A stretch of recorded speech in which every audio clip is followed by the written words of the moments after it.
30 ideas for Dublin City Council. Idea number. And the idea is to bring good, nice, beautiful design into the heart of City Council projects. A good example of this is this bridge that I'm standing on Kearns Place. It's in Kilmainham. It's a bridge that had a structural issue that they needed to fix, but in the replacement one they've used really nice red brickwork.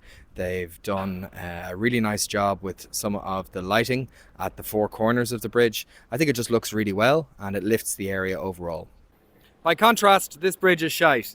It's ugly, it detracts from the area. It's along the canal, which is beautiful when it's allowed to be, but the form of it, the maintenance of it, the choice of it is just bad.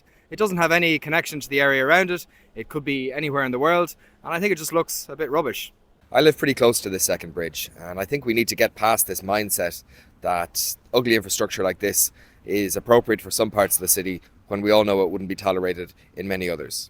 Nicer projects like this can be difficult to get over the line. Public procurement rules often understandably favour the lowest cost option and the lowest bid, but that can leave us with lowest common denominator design. Beautiful design can also be tricky because sometimes there's a huge number of rules and regulations that every project has to follow.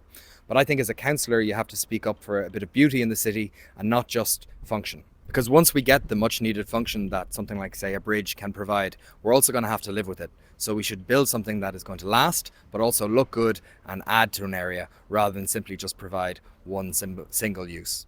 This is one of the smaller ideas in my series of 30 ideas for Dublin City Council, but if you want to see more or find out more detail about them, you can visit pigeon.ie/manifesto.